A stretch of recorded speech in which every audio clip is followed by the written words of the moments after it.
ونشهد أن محمدا عبده ورسوله أما بعد فأعوذ بالله من الشيطان الرجيم رب اشرح لي صدري ويسر لي أمري واحلل عقدة من لساني يفقهوا قولي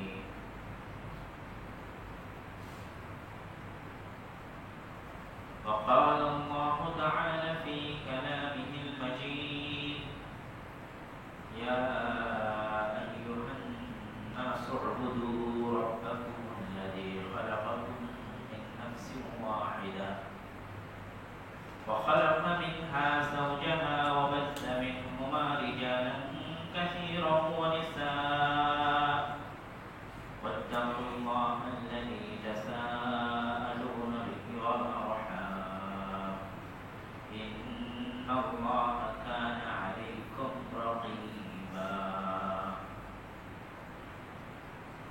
وقال النبي صلى الله عليه وسلم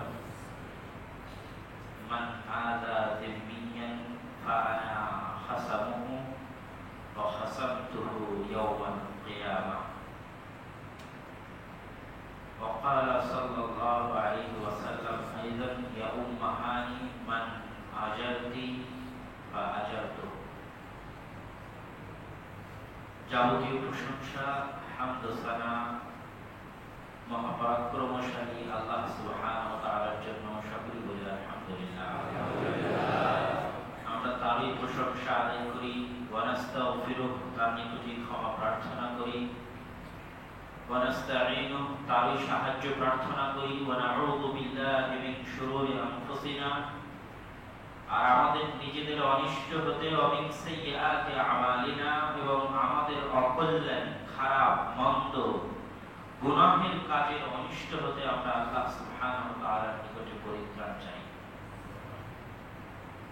মান ইয়াহদিহিল্লাহ, আল্লাহ সুবহানাহু ওয়া তাআলা যাকে হিদায়াত দিতে চান, ফালা মুদিল্লা লাহ, তাকে কেউ পথভ্রষ্ট করতে পারে না। আর আল্লাহ সুবহানাহু ওয়া তাআলা যাকে হিদায়াত দিতে চান না, তাকে কেউ হিদায়াত দিতে পারে না। ওয়া নাশহাদু আন লা ইলাহা ইল্লাল্লাহ, আর আমরা সাক্ষ্য দেই আল্লাহ সুবহানাহু ওয়া তাআলা ব্যতীত কোন সত্যিকার প্রকৃত মাবুদ ইলাহ নেই। ওয়া নাশহাদু আন্না মুহাম্মাদান আবদুহু, আর আমরা আরো সাক্ষ্য দেই যে মুহাম্মদ সাল্লাল্লাহু আলাইহি ওয়াসাল্লাম তার বান্দা ওয়া রাসূলুহু, এবং তার প্রেরিত দূত বার্তাবাহক। সম্মানিত উপস্থিতি, আজকের অত্র মসজিদে জুমার খুতবার সংক্ষিপ্ত বিষয়বস্তু মুসলিম দেশে অমুসলিমদের অধিকার। আজকের বিশ্বে সবচেয়ে নির্যাতিত, সবচেয়ে মাজলুম মানুষ এবং ধর্ম ইসলাম হলেও সবচেয়ে বেশি অপবাদ আরোপ করা হয় ইসলামের উপরে। সারা পৃথিবীর সকলেই জানে যে আজকের পৃথিবীতে মুসলমানরা সবচেয়ে নির্যাতিত, কিন্তু মুসলমানদেরকে পাল্টা দোষারোপ করা হয় যে তারা হচ্ছে জঙ্গি, তারা হচ্ছে সন্ত্রাসী। ঠিক একইভাবে আজকের বিশ্বে শুধু অমুসলিম দেশে নয়, মুসলিম দেশেও মুসলমানেরা তাদের দ্বীন এবং ধর্ম নিয়ে সংখ্যা লঘুতে পরিণত হলেও তাদেরকে বলা হয় যে তারাই আক্রমণকারী এবং তারাই নির্যাতনকারী। সেই দৃষ্টিকোণ থেকে একটা মুসলিম দেশে ইসলাম ধর্ম কি ধরনের, কি মাপের, সেটার উদারতা, সেটার আত্মসম্মান, সেটার আত্মমর্যাদা, সেটার ভারসাম্য কত উঁচু পর্যায়ে, সেটা আমাদের জানা থাকা উচিত। প্রথমত, যারা বলে যে সবচেয়ে বড় ধর্ম হচ্ছে মানব ধর্ম, তাদের কথা হচ্ছে ইসলাম, হিন্দু, বৌদ্ধ, খ্রিস্টান খ্রিস্টান এগুলো পরিচয় দেওয়া যাবে না, সবচেয়ে বড় ধর্ম হচ্ছে মানব ধর্ম। এই কথাটা তারা ইসলামের বিরুদ্ধেই ব্যবহার করে। অথচ আশ্চর্য হলেও সত্য যে একজন মানুষকে মানুষ হিসেবে সর্বোচ্চ সম্মান, সর্বোচ্চ মর্যাদা একমাত্র ইসলাম দিয়েছে। পৃথিবীর অন্য কোন ধর্ম মানুষকে মানুষ হিসেবে এতটা মর্যাদা, এতটা সম্মান দিতে পারে। যে সমস্ত নাস্তিকেরা ডারউইনের থিওরিতে বিশ্বাস করে, তারা একজন মানুষের উৎপত্তি দিয়েছে একজন বানর থেকে। এইটা দ্বারা একজন মানুষকে কোশ্চেন কারো সম্মানিত করা হয় না। এই স্মৃতি কখনোই একজন মানুষের ভিতরে সম্মান বোধ সৃষ্টি করে না যে আমি একসময় বানর ছিলাম, কখনোই না। কোন মানুষের মধ্যে এই স্মৃতি সম্মান বোধ সৃষ্টি করে না যে সে একসময় কুকুর ছিল। যারা পুনর্জন্মে বিশ্বাস করে তারা অবশ্যই মনে করে যে আমি এই জন্মের আগে কিছু ছিলাম বা কিছু হব। তাহলে পুনর্জন্মের বিশ্বাস বা ডারউইনের বিশ্বাস একজন মানুষকে তার নিজস্ব আত্মপরিচয়ে সম্মানের জায়গায় নিয়ে যেতে পারে না, মর্যাদার জায়গায় নিয়ে যেতে পারে না। সেই জায়গায় ইসলাম একজন মানুষের সাথে যখন মানুষ হিসেবে কথা বলেছে, মুসলমান হিসেবে নয়, তখন তাকে সর্বোচ্চ সম্মান দিয়েছে। আল্লাহ সুবহানাহু ওয়া তাআলা পবিত্র কোরআন মাজিদে বলছেন, ওয়ালাকাদ কাররামনা বানি আদম ওয়া হামালনাহুম ফিল বাররি ওয়াল বাহর ওয়া ফাদ্দালনাহুম আলা কাসীরিন মিম্মান খালাকনা তাফদীলা। সূরা ইসরা ৭০ নম্বর আয়াত। লাকাদ কাররামনা বানি আদম, আমরা আদম সন্তানকে সর্বোচ্চ সম্মান দিয়েছি। ওয়া ফাদ্দালনাহুম, আর আমি আল্লাহ যা কিছু সৃষ্টি করেছি সকল সৃষ্টিজীবের উপর সর্বোচ্চ মর্যাদা এবং সম্মান দিয়েছে আদম সন্তান। তো আদমের সন্তান হওয়ার পরিচয় কি শুধু মুসলমানদের সাথে খাস? কোরআনে কি কোথাও বলা আছে যে শুধু মুসলমানের আদমের সন্তান? যে মেথর মুচি সেও কার সন্তান? আদমের সন্তান। আর সেই আদমকে আল্লাহ সুবহানাহু ওয়া তাআলা সর্বোচ্চ সম্মান দিয়েছেন। আল্লাহ সুবহানাহু ওয়া তাআলা পবিত্র কোরআন মাজিদে বলেছেন, ওয়া ইয কুলনা লিল মালাইকাতি ইসজুদু লি আদম ফাসাজাদু ইল্লা ইবলিস।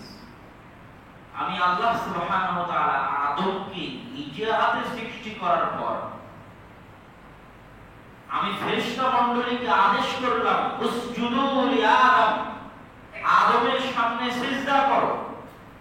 পৃথিবীতে সম্মান জানানোর সর্বশেষ স্তর, সর্বশেষ মাধ্যম যে আমি একজনকে সম্মান জানাচ্ছি, সালাম, মুসাফা, কোলাকুলি, হাসি মুখে কথা বলা, মাথা নত করা, মাথা নিচু করা, সর্বশেষ স্তর হচ্ছে সিজদা করা, তার সামনে মাথা মাটিতে ফেলে দেওয়া।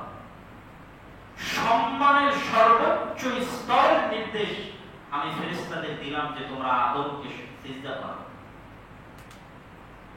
তো যে আদমকে আল্লাহ সুবহানাহু ওয়া তাআলা সিজদা করার জন্য ফেরেশতাদের নির্দেশ দিলেন, একজন হিন্দু কি সে আদমের সন্তান নয়? একজন বৌদ্ধ কি সে আদমের সন্তান নয়? একজন খ্রিস্টান কি সে আদমের সন্তান নয়? একজন মুচি, মেথর, কামার, কুমার ওই কি আদমের সন্তান নয়? ধনী থেকে গরিব, রিকশা চালক থেকে কোটিপতি, হিন্দু থেকে বৌদ্ধ, খ্রিস্টান থেকে ইহুদি, সকলেই আদমের সন্তান। আর এই সম্মান তাদেরকে কোরআন দিয়েছে, ইসলাম দিয়েছে। এর চাইতে বড় সম্মান একজন হিন্দু নিজের আত্মপরিচয়, নিজের আত্মমর্যাদা খুঁজতে গিয়ে যে আমি কে, আমি আদমের সন্তান, এর চাইতে বড় সম্মান একজন হিন্দুর জন্য কিছু হতে পারে না যে সে আদমের সন্তান। যেটা কোরআন নিশ্চিত করেছে, যেটা ইসলাম নিশ্চিত করেছে, একজন মানুষকে মানুষ হিসেবে সর্বোচ্চ সম্মান একমাত্র ইসলাম দিয়েছে। এখানে ইসলাম কোনো মানুষকে জাত, গোত্র, ধর্ম ভেদে আলাদা করেনি। এইজন্য আল্লাহ সুবহানাহু ওয়া তাআলা পবিত্র কোরআনে যখন বলেছেন, এই ঘটনাগুলো যখন বর্ণনা করেছেন, এই বিষয়গুলো যখন বর্ণনা করেছেন, তখন কোথাও বলেননি ইয়া আইয়ুহাল্লাযীনা আমানু, ও হে ঈমানদারগণ। তখন আল্লাহ সুবহানাহু ওয়া তাআলা সব জায়গায় বলেছেন ইয়া আইয়ুহান নাস, হে দুনিয়াবাসী। আর নাসের আলিফ লাম হচ্ছে লিল ইস্তিগরাক, দুনিয়াতে যত মানুষ যে ধর্মের যে গোত্রের হোক না কেন সকলকে সম্বোধন করে আল্লাহ বলছেন ইয়া আইয়ুহান নাস ইন্না খালাকনাকুম মিন যাকারি ওয়া উনসা, আমি তোমাদেরকে সৃষ্টি করেছি একজন নারী এবং একজন পুরুষ হতে।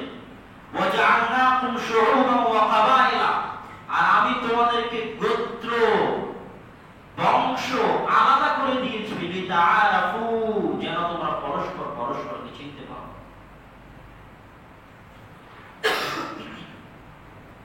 তোমাদের পরিচয়ের সুবিধার্থে তোমাদের গোত্র এবং বংশ আলাদা করে দিয়েছি, কিন্তু তোমরা দিন শেষে সকলেই একজন নারী এবং একজন পুরুষের সন্তান। আল্লাহ সুবহানাহু ওয়া তাআলা কোরআন মাজিদে আরো স্পষ্ট করে বলেছেন ইয়া আইয়ুহান নাস উবুদু রাব্বাকুম, হে দুনিয়ার সকল মানুষ, দুনিয়ার সকল মানুষ। এখানে আল্লাহ হিন্দুকেও সম্বোধন করছেন, খ্রিস্টানকেও সম্বোধন করছেন, ডোম চামার মেথর মুচি সকলকে সম্বোধন করছেন উবুদু রাব্বাকুম, তোমরা ইবাদত করো তোমাদের ওই প্রতিপালকের, আল্লাযী খালাকাকুম, যিনি তোমাদের সকলকে সৃষ্টি করেছেন, মিন নাফসিন ওয়াহিদা, এক আত্মা থেকে, ওয়া খালাকা মিনহা যাওজাহা, ওই এক আত্মা থেকে আল্লাহ তার স্ত্রী সৃষ্টি করেছেন, ওয়া বাসা মিনহুমা রিজালান কাসীরা, আর ওই স্বামী এবং স্ত্রী থেকে সারা পৃথিবীর সকল মানুষকে সৃষ্টি করেছেন। সম্মানিত উপস্থিতি, মানুষকে মানুষ হিসেবে সম্মান দেওয়ার ইসলামের যে মূলনীতি, যে মানদণ্ড, এই মূলনীতি এই মানদণ্ডকে অতিক্রম করে পৃথিবীর কোন ধর্ম তো দূরের কথা, আজকের যারা মানবতাবাদী, আজকের যারা জাতিসংঘ, আজকের যারা বিভিন্ন সংস্থা, আজকের যারা সাম্প্রদায়িক সম্প্রীতির কথা বলে, উদারনীতির কথা বলে, কেউই ইসলামের এই মানদণ্ডকে অতিক্রম করে আর কোন মানদণ্ড দাঁড় করাবে সম্ভব নয়। এত উঁচু মানদণ্ড ইসলাম দাঁড় করিয়ে দিয়ে গেছে।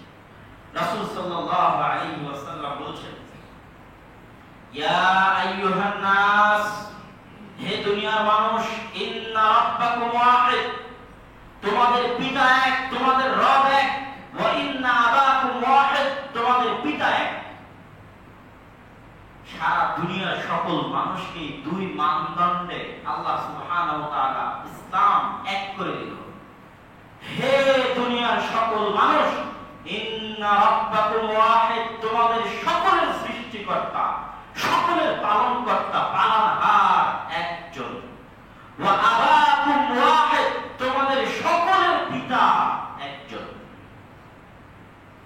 এই যে সকলের পিতা এক, সকলের সৃষ্টিকর্তা এক, এর চেয়ে বড় কোনো মিল বন্ধন, এর চেয়ে বড় কোনো লিঙ্ক, যেটা একজন মানুষকে আরেকজন মানুষকে ভালোবাসতে বাধ্য করবে, যেটা একজন মানুষকে আরেকজন মানুষকে সম্মান দিতে বাধ্য করবে, যেটা একজন মানুষের সম্মান এবং পারস্পরিক ভ্রাতৃত্ব নিশ্চিত করবে, পারস্পরিক সম্প্রীতি নিশ্চিত করবে, এর চেয়ে বড় কোনো লিঙ্ক পৃথিবীতে কেউ সৃষ্টি করতে পারবে না। ইন্না রাব্বাকুম ওয়াহিদ, তোমাদের প্রতিপালক সৃষ্টিকর্তা এক, ওয়া আবাকুম ওয়াহিদ, তোমাদের পিতা এক।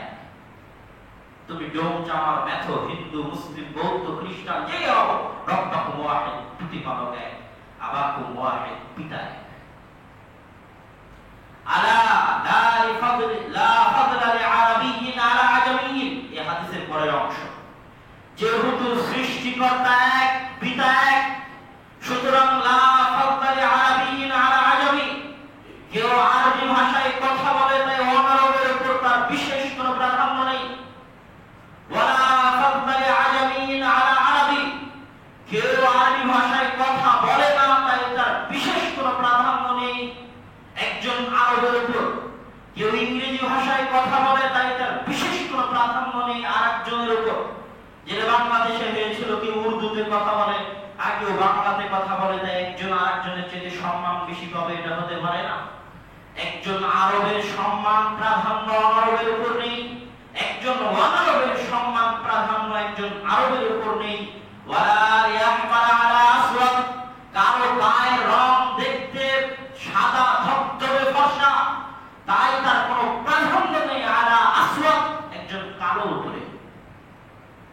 আজকে যতই আধুনিকতার দাবিদার হোক, আমেরিকা থেকে শুরু করে অন্যান্য দেশ, তারা এখনো বর্ণ বৈষম্য থেকে বের হতে পারেনি। গায়ের চামড়া রং যদি সাদা হয়, তাহলে তারা পরস্পরকে আত্ম আহামিকায় ভোগে। আর যদি আফ্রিকান কালো হয়, তাহলে বর্ণ বৈষম্যের কারণে তাকে দাস গোলাম হিসেবে তারা লালন পালন করে এসেছে, দাস গোলাম হিসেবে তাদের সাথে ব্যবহার করে এসেছে, জুলুম অত্যাচার করে এসেছে আজীবন এবং এখনো করতেছে। কিসের মানব অধিকারের দাবিদার, কিসের উদারনৈতিক সম্প্রীতির দাবিদার, সাম্প্রদায়িক সম্প্রীতির দাবিদার? এই হাদিসের চাইতে বড় কোনো সম্মান এবং মর্যাদা সারা পৃথিবীর সকল মানুষের জন্য কেউ দিতে পারবে না। লা ফাদলা লিআহমার আলা আসওয়াদ ওয়ালা লিআসওয়াদ আলা আহমার, নেই কোনো সাদা রঙের মানুষের, লাল রঙের মানুষের প্রাধান্য কোনো কালো রঙের উপর, আর কোনো কালো রঙের মানুষের প্রাধান্য অন্য রঙের উপর। আবাকুম ওয়াহিদ, তোমাদের পিতা এক, ওয়া রাব্বুকুম ওয়াহিদ, তোমাদের প্রতিপালক এক। সম্মানিত উপস্থিতি, মানুষকে মানুষ হিসেবে সম্মান দেওয়ার ক্ষেত্রে ইসলামের যে মৌলিক মূলনীতি, সেটা মূলত এই কয়েকটা আয়াত এবং এই কয়েকটা হাদিস থেকে স্পষ্ট।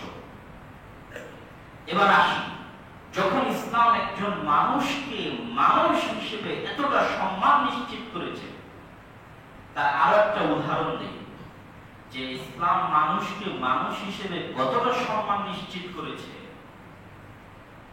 দুটো উদাহরণ দিলে বুঝতে পারবেন। এক, মানুষের সম্মান এবং মর্যাদা শুধুমাত্র ইসলাম এমন একটা দিন যেটা নিশ্চিত করেছে। আজকের আধুনিক বিশ্বে বাক স্বাধীনতার নামে, কথা বলার স্বাধীনতার নামে আরেকজনের সম্মানে আঘাত করাটাকে অধিকার মনে করা হয়, আরেকজনের চরিত্র হরণ করাটাকে অধিকার মনে করা হয়, আরেকজনের গীবত, তার বিরুদ্ধে পেপার পত্রিকায় লিখতে হবে, বক্তব্য দিতে হবে, এটাকে অধিকার মনে করা হয়, যেটা হচ্ছে বাক স্বাধীনতা। মুহাম্মদ সাল্লাল্লাহু আলাইহি ওয়াসাল্লামের কার্টুন আঁকানো যাবে কেন? এটা হচ্ছে বাক স্বাধীনতা। মুহাম্মদ সাল্লাল্লাহু আলাইহি ওয়াসাল্লামকে গালিগালাজ করা যাবে কেন? এটা হচ্ছে বাক স্বাধীনতা। তাহলে বাক স্বাধীনতার নামে তারা মানুষের সম্মানকে ধুলুণ্ঠিত, মানুষের মর্যাদাকে ধূলিসাৎ করে দিয়েছে। আর ইসলাম এমন একটা দিন যেটা মানুষের মর্যাদার সম্মান এবং মর্যাদার রক্ষা করার ক্ষেত্রে সবচেয়ে কঠোর এবং কঠিন। ঠিক যেমন মানুষের রক্তের দাম যেমন, মানুষের অর্থের দাম যেমন, ঠিক মানুষের সম্মানের দাম ইসলামে ঠিক তেমন। এটা হচ্ছে মানুষ হিসেবে মানুষকে সম্মান দেওয়া। এখানে কোনো হিন্দু, বৌদ্ধ, মুসলিম আলাদা না, প্রত্যেকের সম্মান হারাম। ঠিক আরো একটা জায়গায় ইসলাম মানুষকে মানুষ হিসেবে সম্মান দিয়েছে, সেটা হচ্ছে মানুষ তাকে বিক্রিযোগ্য পণ্য বানাতে পারবে না। একজন স্বাধীন মানুষকে ধরে নিয়ে গিয়ে বিক্রি করে দিয়ে দাস বানিয়ে দিব, এই হিসেবে একজন মানুষ মানুষকে বিক্রি করতে পারবে না। শুধু মানুষ মানুষকে বিক্রি করা নয়, বরং মানুষ মানুষের অঙ্গ প্রত্যঙ্গের কোনো কিছুই বিক্রিযোগ্য পণ্য হিসেবে ব্যবহার করতে পারবে না। তার চুল থেকে শুরু করে, নখ থেকে শুরু করে, কিডনি থেকে শুরু করে কোনো কিছুই দান করতে পারে, বিক্রি করতে পারবে না। কেন? বিক্রি করা মানে সেটাকে পণ্য দ্রব্য বানিয়ে দেওয়া, বাজারি চিজ, বাজারের জিনিস বানিয়ে দেওয়া, যেটার দরদাম করা যায়, ভাই আলু পটল কততে নিবেন, আজকে 10 টাকা, না হলে 12 টাকায় দেন। যেই জিনিসের দরদাম করা যায়, যেই জিনিস দরদাম করে কিনা যায়, সেটার কোনো সম্মান থাকে না। এই জন্য মানুষকে মানুষ হিসেবে ইসলাম এত সম্মান দিয়েছে যে মানুষকে তো বিক্রি করতে পারবেন না, মানুষের কোনো অঙ্গ প্রত্যঙ্গ বিক্রিযোগ্য পণ্য বানানো যাবে না। সম্মানিত উপস্থিতি, এবার আসি, একটা ইসলামী রাষ্ট্রে, ইসলামী খেলাফায় মানুষ হিসেবে মানুষ তো সম্মান পাবেই। একজন অমুসলিম কি কি সম্মান পেতে পারে? বিশেষভাবে একজন অমুসলিম কি কি সুযোগ সুবিধা পেতে পারে একটি ইসলামী রাষ্ট্রে, ইসলামী খেলাফায়। এই জিনিস জানার আগে আমাদেরকে জানতে হবে যে ইসলামী রাষ্ট্র ব্যবস্থার মূল থিম হচ্ছে মানুষের মৌলিক 5টা অধিকার নিশ্চিত করা। ইসলামী রাষ্ট্র মানেই কল্যাণমূলক রাষ্ট্র। কল্যাণমূলক রাষ্ট্র মানেই কিছু না করতে পারলেও মানুষের 5টা মৌলিক অধিকার নিশ্চিত করতে পারতে হবে, না হলে দায়িত্ব ছেড়ে দিতে হবে। এটা হলো ইসলামী রাষ্ট্রের মৌলিক থিমগুলোর একটা মৌলিক থিম। 5টা মৌলিক অধিকার মানে খাদ্যের অধিকার, অন্ন, খাবার। গোটা ইসলামী রাষ্ট্রের সীমানায় একটা পশু যদি না খেয়ে থাকে তার জিম্মেদার খলিফা, একটা কুকুরও যদি না খেয়ে থাকে তার জিম্মেদার খলিফা। হিন্দু তো বহু দূরের কথা, বৌদ্ধ খ্রিস্টান তো বহু দূরের কথা। প্রথমত প্রত্যেক মানুষের খাদ্য নিশ্চিত করতে হবে। নিশ্চিত করতে না পারলে দায়িত্ব ছেড়ে দিতে হবে, নাহলে নিজেকেও না খেয়ে থাকতে হবে। দ্বিতীয়ত মানুষের বস্ত্র, পোশাক। পোশাকহীন কোনো মানুষ থাকতে পারবে না, যার পোশাক নাই। এটা মৌলিক অধিকার, নিশ্চিত করতে হবে, না হয় দায়িত্ব ছেড়ে দিতে হবে। চিকিৎসার অধিকার, ফ্রি চিকিৎসা সেবা দিতে হবে। মৌলিক চিকিৎসা সম্পূর্ণরূপে ফ্রি দিতে হবে, না দিতে পারলে দায়িত্ব ছেড়ে দিতে হবে। কিন্তু কোনো মানুষ চিকিৎসার অভাবে মারা যাবে আর তখনও সেটাকে বলা হবে এটা ইসলামী রাষ্ট্র, হতে পারে না। তখনও সেটাকে বলা হবে এটা ইসলামী খেলাফা, এটা হতে পারে না। ঠিক মানুষের থাকার অধিকার, বসবাসের অধিকার, শিক্ষার অধিকার, এগুলো সম্পূর্ণ প্রত্যেক নাগরিকের সমানভাবে নিশ্চিত করতে হবে। এখানে কোন নাগরিক, কেউ হিন্দু, কেউ মুসলমান, কেউ বৌদ্ধ, এটা যাচাই বাছাই করার সুযোগ ইসলামে নাই। প্রত্যেকের পেটে খাবার দিতে হবে, গায়ে পোশাক দিতে হবে, মাথা গোজার জায়গা দিতে হবে, অসুস্থ হলে চিকিৎসা দিতে হবে, শিক্ষা দিতে হবে। মানুষের মৌলিক অধিকারগুলো নিশ্চিত করতে হবে। ইসলামী রাষ্ট্রের আরেকটা বড় মূলনীতি হচ্ছে বিচার সকলের জন্য সমান। খলিফাতুল মুসলিমিনকেও আদালতের কাঠগড়ায় দাঁড়াতে হবে। তার বিরুদ্ধে ইহুদিও কেস করতে পারে, ইসলামের ইতিহাসে নজির আছে। আলী রাদিয়াল্লাহু তাআলা আনহুর বিরুদ্ধে ইহুদি কেস করেছে, উনি খলিফাতুল মুসলিমিনের বিচারালয়ে আদালতে গেছেন, হাজিরা দিয়েছেন আসামি হিসেবে। বিচারের ঊর্ধ্বে কেউ নয়, সকলে বিচারের ক্ষেত্রে একদম সমান। শুধু তাই নয়, খলিফাতুল মুসলিমিন স্বয়ং যদি কাউকে দেখে যে সে জেনা করছে, হদ বাস্তবায়ন করতে পারবে না। বিবাহিত ব্যক্তি জেনা করলে তাকে রজম করতে হয়, অবিবাহিত ব্যক্তি জেনা করলে তাকে 100 লাঠি পিটাতে হয়। এখন খলিফাতুল মুসলিমিন নিজে চোখে কাউকে অন্যায় করতে দেখলেন, তিনি কি হাত বাস্তবায়ন করতে পারবেন? পারবেন না। কেননা ইসলামী খেলাফায় বিচার সকলের জন্য সমান। তাকে আদালতে পেশ করতে হবে, তার বিরুদ্ধে সাক্ষী পেশ করতে হবে খলিফাতুল মুসলিমিনকে, যে আমি নিজে একজন সাক্ষী, এই যে আর 3 জন সাক্ষী, 4 জন সাক্ষী। 4 জন সাক্ষী পেশ না করতে পারলে অপরাধীকে স্বীকার করতে হবে যে হ্যাঁ আমি অন্যায় করেছি। অপরাধীও যদি স্বীকার না করে আর খলিফা যদি 4 জন সাক্ষী পেশ না করতে পারে, তো খলিফা নিজে চোখে দেখলেও পাপ বাস্তবায়ন করতে পারবে না।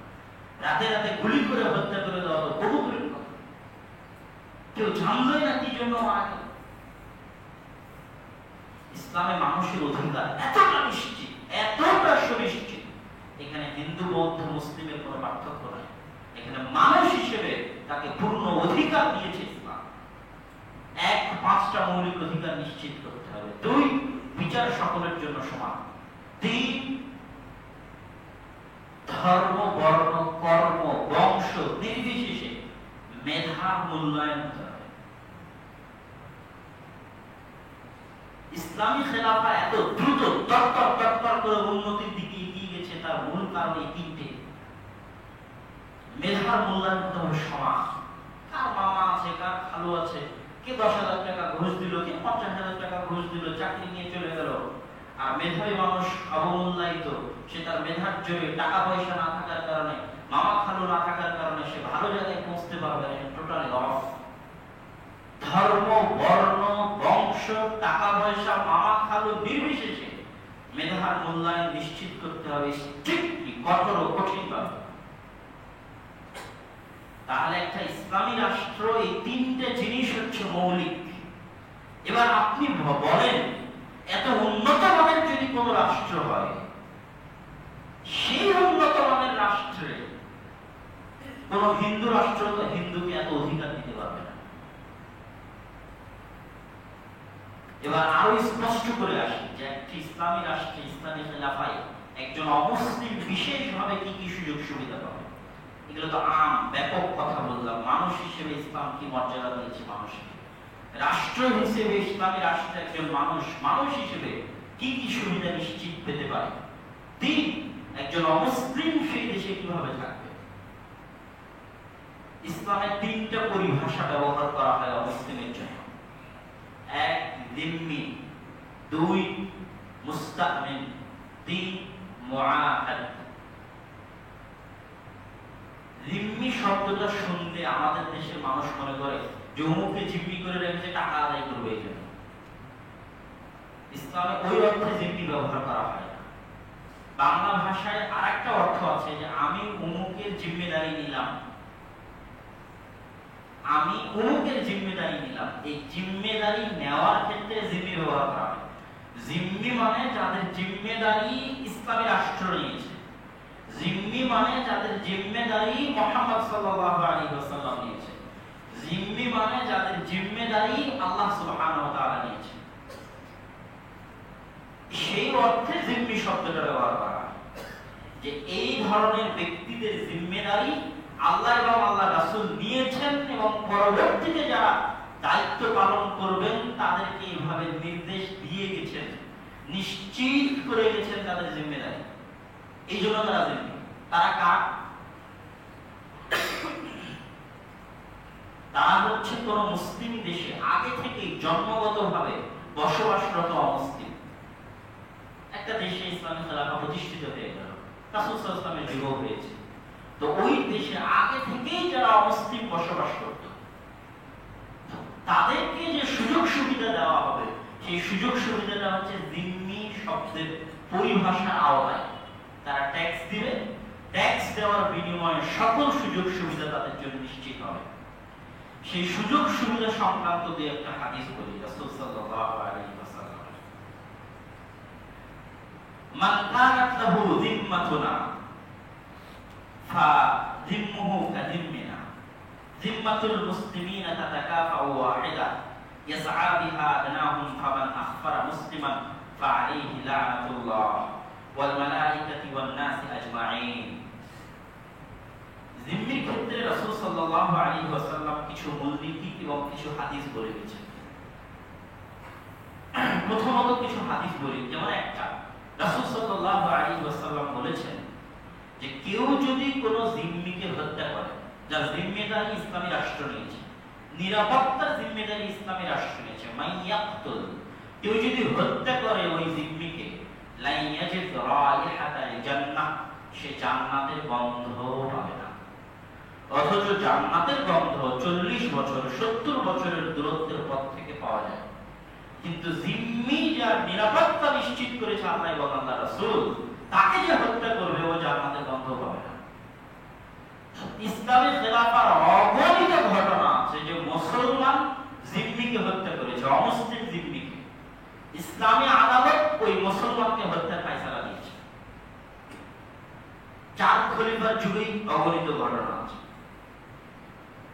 রাসূল সাল্লাল্লাহু আলাইহি ওয়াসাল্লাম আরো বলেন, মান আযা জিম্মিয়ান, কেউ যদি কোন জিম্মিকে কষ্ট দেয় ফা আনা হাসামুহু, তাহলে ওই জিম্মির পক্ষ থেকে আমি লড়াই করব, কেননা তার জিম্মেদারি তো আমি নিশ্চিত করে গেছি।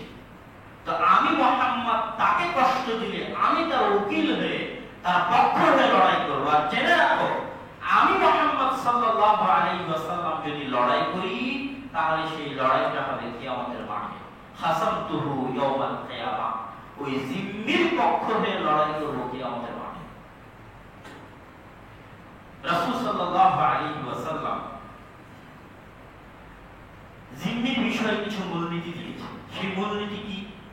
জিম্মাতুল মুসলিমিনা তাতাকাফা, প্রত্যেক মুসলমানের জিম্মা হচ্ছে সমান। সমান মানে উদাহরণ দিয়ে বুঝাই, আজকে এখানে চেয়ারম্যান আছে, এমপি আছে, মন্ত্রী আছে, সব আছে। মনে করেন যে ইসলামের খেলাফা হয়ে গেল। ইসলামের খেলাফা হয়ে যাওয়ার পর শুধুই কি চেয়ারম্যান যে যে হিন্দু পরিবারকে আশ্রয় দিবে, নিশ্চিত করবে, তারাই জিম্মেদারিওয়ালা, তারাই জিম্মা পাবে? শুধু কি এমপি যে যে বৌদ্ধ, খ্রিস্টান, হিন্দু পরিবারকে নিরাপত্তা নিশ্চিত করবে, তারাই পাবে? আসলে না। জিম্মাতুল মুসলিমিনা তাতাকাফা, একজন অপরিচিত, নগণ্য, কেউ চিনে না সেই মুসলমানও যদি বলে আমি মুসলমান, এই হিন্দু পরিবারকে আমি নিরাপত্তা দিলাম, তাহলে তাতাকাফা, রাষ্ট্রের প্রধান যে, তাকেও মানতে হবে যে না, এই হিন্দু পরিবার তার কাছে নিরাপদে সমান। একজন মুসলিম আর একজন অমুসলিমকে নিরাপত্তা দেওয়ার ক্ষেত্রে উঁচু নিচু দায়িত্ব, পদমর্যাদা ভেদাভেদ নাই। একজন গরিব অপরিচিত মুসলমান যদি বলে আমি হিন্দুকে নিরাপত্তা দিলাম, তাহলে সারা পৃথিবী সকল মুসলমানের এটা কর্তব্য যে তার গায়ে এসে টাচ করতে পারবে না, হাত দিতে পারবে না। পরের বাক্যগুলো রাসূল সাল্লাল্লাহু আলাইহি ওয়াসাল্লাম আরো কঠিন করে বলছেন, ফামান আখফারা মুসলিমা, একজন মুসলিম যদি আরেকজন অমুসলিমকে নিরাপত্তা দেয় আর আরেক মুসলিম যদি তার নিরাপত্তাকে লঙ্ঘন করে, ফাআলাইহি লানাতুল্লাহ, তাহলে যেই মুসলমান আরেক মুসলমানের দেওয়া নিরাপত্তাকে লঙ্ঘন করলো, তার উপর আল্লাহর লানত, ওয়াল মালায়েকা, সকল ফেরেশতা মণ্ডলীর লানত, ওয়ান নাসি আজমাইন, সারা পৃথিবীর সকল মানুষের লানত। লা ইয়াকবালুল্লাহু মিনহু ইয়াওমাল কিয়ামা সারফান ওয়া আদলা, কিয়ামতের মাঠে আল্লাহ তার নফল ও ফরজ কোনো ইবাদত কবুল করবেন না। এর চেয়ে কঠিন বাক্য কিছু হতে পারে না। এবং এটার বাস্তব উদাহরণ মক্কা বিজয়ের সময় দেখা গেছে। মক্কা বিজয়ের সময় উম্মে হানি নামক একজন মহিলা সাহাবিয়া রাদিয়াল্লাহু তাআলা আনহা, তিনি একজন কাফের মুশরিককে আশ্রয় দিয়েছেন। তো সে আশ্রয়টা অন্যরা মানতে চাচ্ছিল না। তখন তিনি রাসূল সাল্লাল্লাহু আলাইহি ওয়াসাল্লামকে গিয়ে সমস্যার কথাটা বললেন। রাসূল সাল্লাল্লাহু আলাইহি ওয়াসাল্লাম বললেন, কদ আজারনা মান আজারতি ইয়া উম্মে হানি, উম্মে হানি তুমি যাকে আশ্রয় দিয়েছো আমরাও তাকে আশ্রয় দিয়েছি। তথা আশ্রয় দেওয়ার ক্ষেত্রে সকল মুসলমান সমান, এখানে কেউ আরেক মুসলমানের উপর আগ বাড়িয়ে কিছু করতে পারবে না।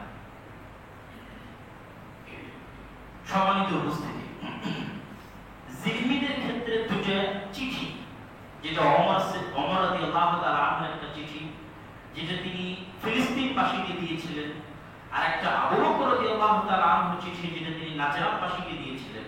এই দুটো একটু অনুবাদ করলে আপনাদের কাছে আরো স্পষ্ট হবে যে ইসলামের জিম্মিদের বিষয়টা কেমন।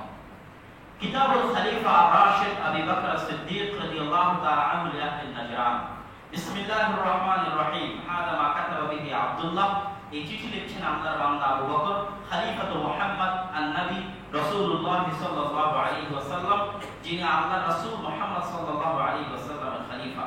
চিঠিটা কাদের উদ্দেশ্যে? লিআহলি নাজরান, নাজরানবাসীর উদ্দেশ্যে। আজারহুম বিজিওয়ারিল্লাহ, আমি আবু বকর তাদেরকে আশ্রয় দিচ্ছি আল্লাহর ওয়াদা অনুযায়ী, মুহাম্মদ সাল্লাল্লাহু আলাইহি ওয়াসাল্লামের ওয়াদা অনুযায়ী।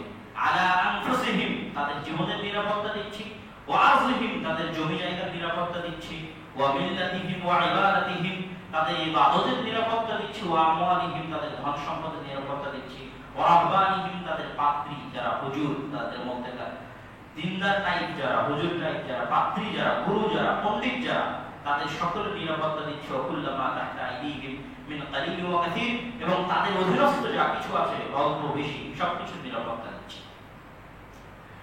আবু বকর ওমর রাদিয়াল্লাহু তাআলা আনহু যখন ফিলিস্তিন বিজয় করলেন, তখন প্রায় 4000 সাহাবী গোটা বাইতুল মাকদিস জেরুজালেম চারিদিক থেকে ঘিরে রেখেছিলেন। জেরুজালেমের শাসক পাদ্রী যখন বাধ্য হলো, কোনো উপায় পেল না, তখন সে শর্ত পেশ করলো যে তোমাদের আমির যিনি, তিনি যদি এখানে আসে, উপস্থিত হয়, তাহলে আমরা জেরুজালেমের চাবি তার হাতে হস্তান্তর করব। তখন সাহাবী আবু ওয়াইল ইবনে জাররাহ চিঠি লিখে পাঠালেন ওমর রাদিয়াল্লাহু তাআলা আনহুর নিকটে। ওমর রাদিয়াল্লাহু তাআলা আনহু চিঠির জবাবে বললেন, ঠিক আছে, আমি আসছি। তিনি আসলেন। আসার ঘটনা সকলের জানা, যে তার গায়ের পোশাক, তার চাকরের সাথে তার আচার এবং ব্যবহার সবকিছু ইতিহাস সাক্ষী। তিনি যখন জেরুজালেমে প্রবেশ করলেন, পাদ্রীর সাথে কথা বললেন, তখন যে চুক্তিটা সম্পাদিত হয়েছিল, ওই চুক্তিটা এখনো ফিলিস্তিন বা ইসরায়েলের কিয়ামা গির্জা, কানিসাতুল কিয়ামা, সেখানে সংরক্ষিত আছে। সেখানে ওমর রাদিয়াল্লাহু তাআলা আনহু লিখেছিলেন, হাযা মা আতা আব্দুল্লাহ ওমর আমিরুল মুমিনিন, এটা আল্লাহর বান্দা ওমর, যিনি আমিরুল মুমিনিন, তিনি দিচ্ছেন। কাদেরকে দিচ্ছেন? যে আহলি ইলিয়া। ইলিয়া মানে জেরুজালেমের অধিবাসীদেরকে। মিনাল আমান, নিরাপত্তা। আতাহুম আমানান লিআনফুসিহিম, ওমর নিরাপত্তা দিচ্ছেন, আমিরুল মুমিনিন নিরাপত্তা দিচ্ছেন। আল্লাহর বান্দা ওমর আমিরুল মুমিনিন নিরাপত্তা দিচ্ছেন লিআনফুসিহিম, তাদের জীবনের, ওয়া আমওয়ালিহিম, তাদের ধন সম্পদে, ওয়া কানাইসিহিম, তাদের গির্জা, ওয়া সুলবানিহিম, তাদের ক্রুশ, যে ক্রুশটা যারা গলায় ঝুলিয়ে রাখে ওই ক্রুশে, ওয়া সাইরা মিল্লাতিহা, এবং তাদের যা কিছু আছে সবকিছু। লা তুসকানু কানাইসুহুম ওয়া লা তুহদাম, তাদের গির্জা ভাঙা হবে না, তাদের গির্জার ক্ষতি পৌঁছানো হবে না। ওয়ালা শাইইন মিন আমওয়ালিহিম, তাদের ধন সম্পদের কোনো ক্ষতি পৌঁছানো হবে না। ওয়ালা ইকরাহুনা আলা দীনিহিম, ইসলাম মানতে তাদেরকে বাধ্য করা হবে না। ওয়ালা ইউদারু আহাদুম মিনহুম, তাদের কেউ কোনো প্রকার ক্ষতিগ্রস্ত হবে না। ওয়ালা ইসকান বিহিয়া মাআহুম আহাদুম মিনাল ইয়াহুদ, এবং তাদের সাথে কোনো ইহুদি জেরুজালেমে বসবাস করবে না। এটা সবচেয়ে আশ্চর্য লাস্টের বাক্যটা, যে ওই সময় পাদ্রী জোরপূর্বক ওমর রাদিয়াল্লাহু তাআলার কাছ থেকে আদায় করে নিয়ে চলে এসেছে বাক্যটা। কেননা তৎকালীন যুগে খ্রিস্টানরা ইহুদিদেরকে তাদের সবচেয়ে শত্রু মনে করত, যেটা হিটলারের ঘটনায় আপনারা জানেন, যে কত লক্ষ ইহুদিকে সে হত্যা করেছে, কেননা খ্রিস্টানদের ভিতরে ইহুদিদের প্রতি রাগ বেশি।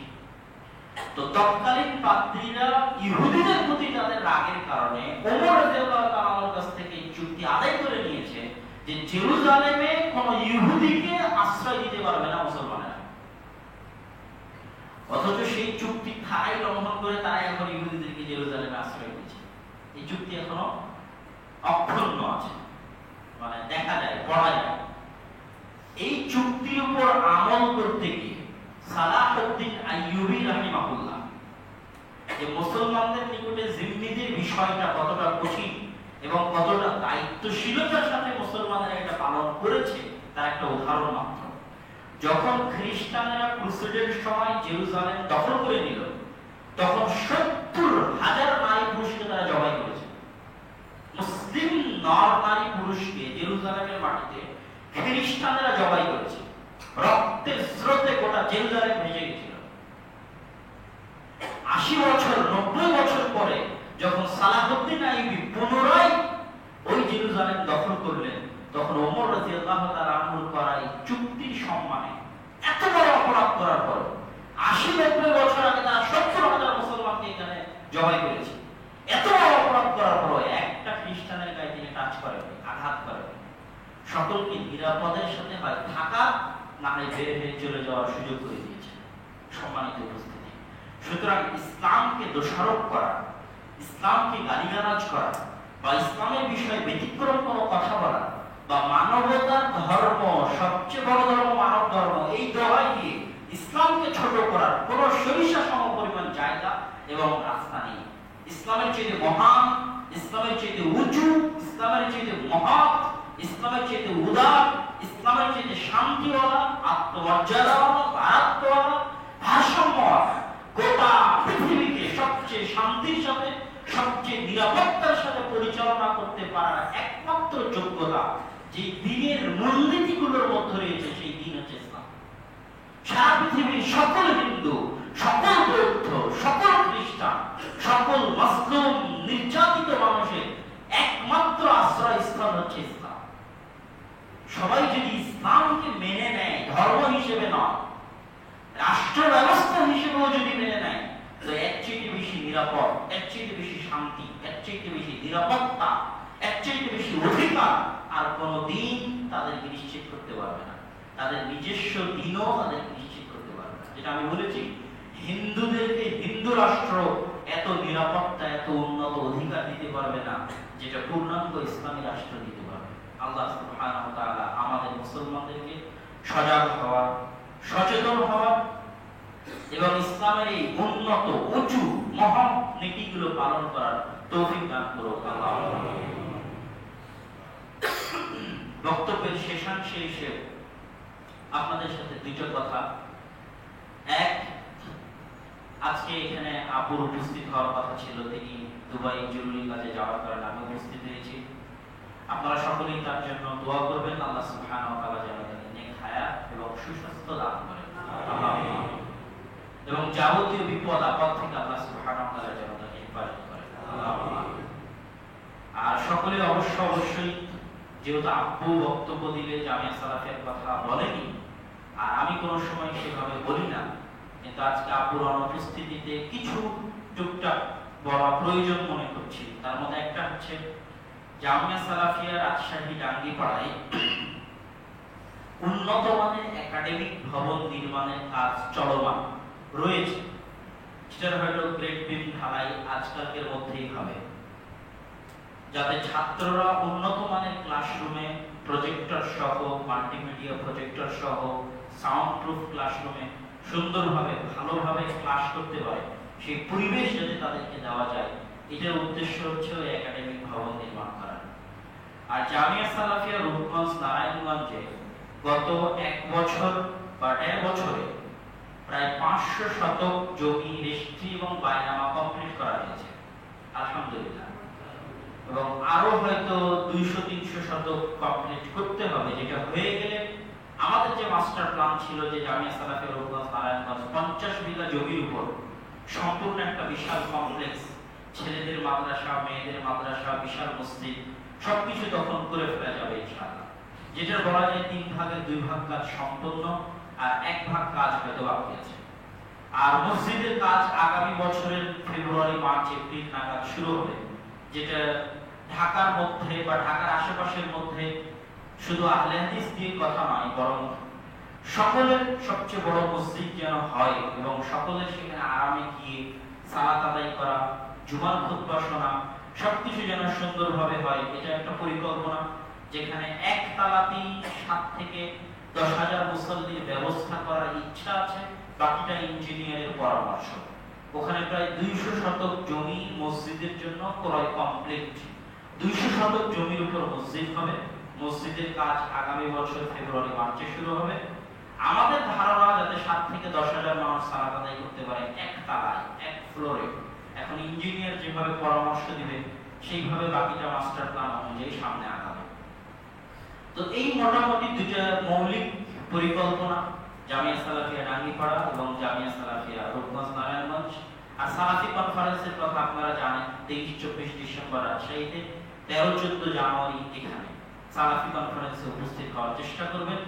আর আব্বুর ভাষায় বলতে হয়, যেহেতু আব্বু যে ভাষা বলে গেছে তার উপর দিয়ে আর কোনো ভাষা আমার জানা নাই, যে আপনারা সহযোগিতা করতে না পারলে অন্তত পক্ষে দোয়া করবেন যেন আল্লাহ সুবহানাহু ওয়া তাআলা কবুল করেন। আল্লাহ সুবহানাহু ওয়া তাআলা উপরে কবুল করলে কার মাধ্যমে তিনি সহযোগিতার ব্যবস্থা করে দিবেন সেটা তিনিই জানেন। আর আব্বুর আরেকটা ভাষা যেটা বাস্তব, আমি নিজেও জানি না এবং আব্বুও জানে না, যে কিভাবে 500 শতক জমি একটা বছরের মধ্যে বায়নামা হলো, রেজিস্ট্রি হলো, অনেক টাকা পয়সার ব্যাপার, কে দিল, কোথায় থেকে আসলো, আসলে আব্বুও জানে না, আমিও জানি না। এটাই হচ্ছে আল্লাহ সুবহানাহু ওয়া তাআলা কবুল করলে আল্লাহ মানুষ ব্যবস্থা করে দিবেন, তারা কাজ করবে। তো আল্লাহ সুবহানাহু ওয়া তাআলা যেন কবুল করেন, আল্লাহুম্মা আমিন। আর সর্বশেষ আজকে যাওয়ার সময় অবশ্যই মাসিক ইহতিসাম এবং আমাদের যে বই পুস্তকগুলো আছে সেগুলো নিয়ে যাবেন। বাইতুল মোকাররমের বই মেলায় বিকেল বেলা আমি যাব ইনশাআল্লাহ। ওখানেও আমাদের 21-22 নাম্বার স্টলে বই পুস্তক পাওয়া যাচ্ছে, সেখান থেকেও আপনারা বই পুস্তক নেওয়ার চেষ্টা করবেন। আর কিছুই না নিতে পারলে মাসিক ইহতিসাম নিয়ে যাবেন। এর পিছনে অনেক পরিশ্রম থাকে, 10-12 জন গবেষক, মুফতি, মাসিক ফতোয়া বৈঠক, গবেষণাগার, 15-20টা কম্পিউটার, সব এর পিছনে ব্যয় থাকে প্রতি মাসে এবং অহরহ রানিং চলতেই আছে। সুতরাং এটাকে আপনাদের মূল্যায়ন করার চেষ্টা করতে হবে। আল্লাহ সুবহানাহু ওয়া তাআলা যেন এটাকে কবুল করে, আল্লাহুম্মা আমিন।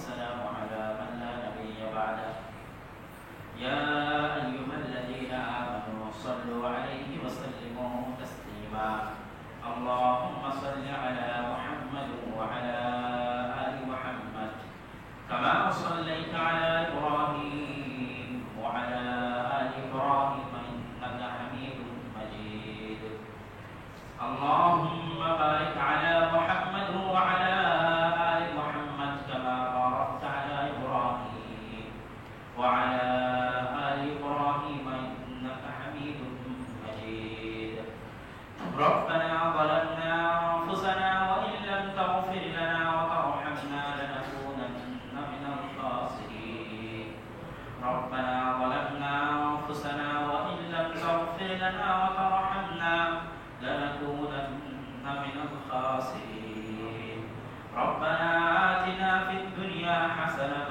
وفي الآخرة حسنة وقنا عذاب النار ربنا آتنا في الدنيا حسنة وفي الآخرة حسنة وقنا عذاب النار رب ارحمهما كما ربياني صغيرا رب ارحمهما كما ربياني صغيرا رب ارحمهما كما ربياني صغيرا رب ارحمهما كما ربياني صغيرا رب ارحمهما كما ربياني صغيرا اللهم انصر المسلمين المظلومين المجاهدين في كل مكان اللهم انصر المسلمين المظلومين المؤمنين المجاهدين في كل مكان اللهم اخذل اليهود والنصارى والكفرة والمشركين اللهم اخذل اليهود والنصارى والكفرة والمشركين